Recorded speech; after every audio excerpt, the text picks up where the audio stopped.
Dear viewers, আজকে আমরা হাজির হয়েছি একটা এক্সাইটিং নিউজ নিয়ে।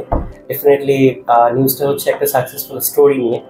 আহ, তার নাম হচ্ছে মুক্তি আক্তার। উনি রিসেন্টলি ফিনল্যান্ডে উনি স্টাডি পারমিট পেয়েছেন টু স্টাডি ব্যাচেলর কোর্স করার জন্য টুর্কি ইউনিভার্সিটি অফ অ্যাপ্লাইড সায়েন্স ফিনল্যান্ডে।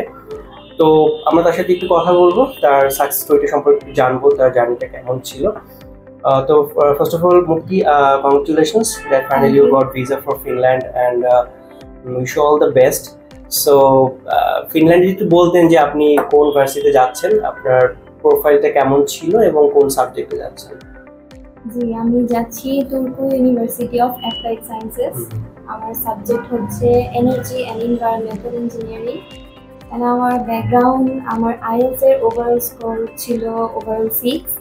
তো এই আর কি, আমি এই ব্যাকগ্রাউন্ডে ওখানে অ্যাপ্লাই করেছি, দেন আমি ওখান থেকে চান্স পেয়ে ভার্সিটিতে যাচ্ছি। তো ফ্রম অ্যাপ্লিকেশন থেকে শুরু করে একদম ভিসা প্রসিডিউর পর্যন্ত যে স্টেপসগুলো ছিল সেগুলো কমপ্লিট করতে আপনার কেমন সময় লাগলো এবং আপনার ভিসার জন্য কবে সাবমিট করলেন, কবে আপনি রেজাল্ট পেয়েছেন, কেমন ছিল সবকিছু মিলিয়ে? জি, ভালো।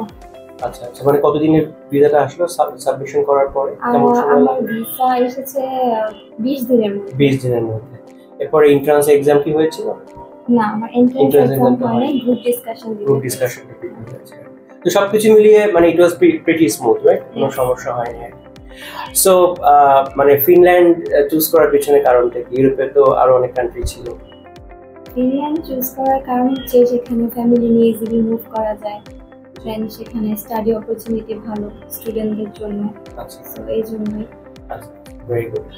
আর আরেকটা জিনিস হচ্ছে যে আপনার যদিও একটু গ্যাপটা একটু বেশি ছিল, but still you got everything very smoothly এবং আপনি ভিসাও পেয়েছেন, খুব একটা প্রবলেম হয়নি। তো আমরা যেটা বলবো যে ডেফিনেটলি ফিনল্যান্ডে gap is not a problem, আর যে আপনি জাস্টিফাই করতে পারেন। তো আপনার খুব সম্ভবত মানে খুব দ্রুতই চলে যাবেন আশা করি উইথ ফ্যামিলি।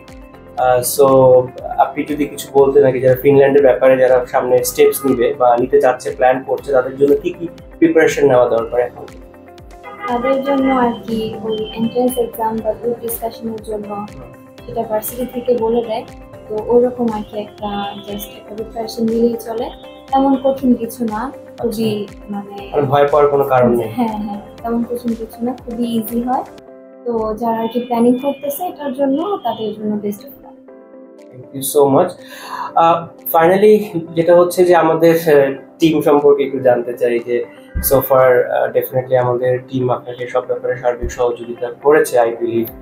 তো আপনি কি ফুল স্যাটিসফাইড টিমের উপরে? জি, অবশ্যই। আচ্ছা, কোনো কোনো সাজেশন আছে আমাদের টিমের উপরে? যে না, তারা কি খুব হেল্পফুল খুবই ছিল। হেল্পফুল ছিল। জি, আচ্ছা, thank you so much for your wonderful compliment.